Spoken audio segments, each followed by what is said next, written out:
Sustainability কি, যে সাস্টেনেবিলিটির অর্থটা কি আসলে?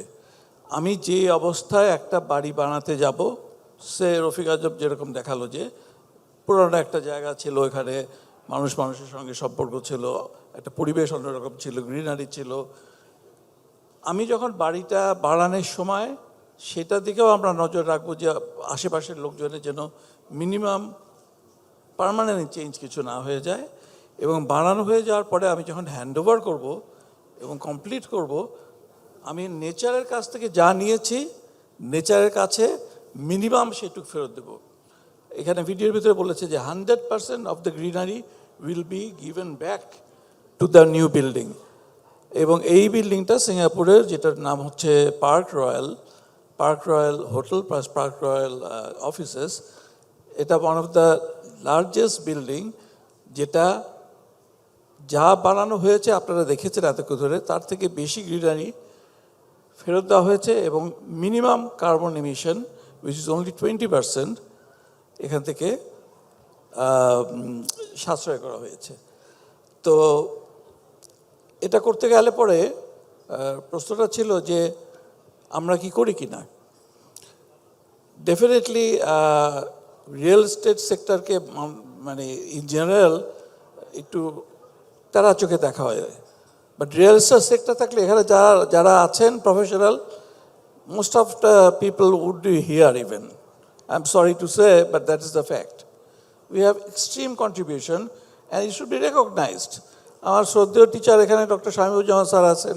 স্যার একটু তাকান না এদিকে, আপনার একটু না তাকালে সাহস পাই না। হ্যাঁ, স্যার বলছে ঠিক বলছি। আর রফিক আজমের মতো আমার ছোট ভাই এরকম আর্কিটেক্ট আছে, যিনি আমাদের 300 ফিটের পাশে একটা প্রজেক্ট হচ্ছে, ওই প্রজেক্টে বসে 3 দিন ধরে আমরা রোদের মধ্যে আশেপাশে কি আছে, ওখানে কোন কোন গাছ কাটা যাবেই না, কোন কোন জায়গায় থেকে কিছু করা যাবেই না, এগুলি ঠিক করে ওয়াটার বডি কী থাকবে সেটাকে ঠিক করে তারপরে বিল্ডিংয়ে যাওয়া হয়েছে। So the greenery, the water body, the carbon emission came first and then came the building.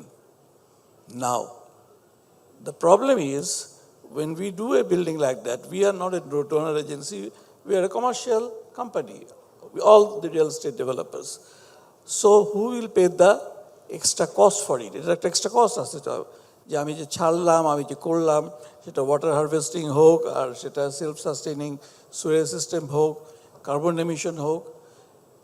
তো আমি জাস্ট গত সপ্তাহে বুধবারে আমার আইএফসির সঙ্গে এর উপরে একটা সেমিনার ছিল, তাদের কাছ থেকে একটা ভালো আশা পেয়েছি। আমাদের এই এক্সট্রা কস্টটা যদি আমরা এই কমপ্লায়েন্স করি, পার্টিকুলারলি লিডের সঙ্গে তারা এখন এজকে সমন্বয় করেছে। Edge is much simpler than lead, এবং এটা মোবাইল অ্যাপ্লিকেশন থেকে নিজে বের করা যায় যে এটা কমপ্লাই করছে কি করছে না। তাহলে তারা আমাদের গ্রাহকদের জন্য একটা আলাদা ফিনান্সিয়াল সুবিধা, আমাদের জন্য না, আমাদের গ্রাহকদের জন্য। আমাদের জন্য দরকার নেই, গ্রাহকদের দিলেই তারা ওই এক্সট্রা কস্টটা দিতে রাজি থাকবে। So that is the one of the way to make it feasible, both sustainable, green, at the same time commercially viable.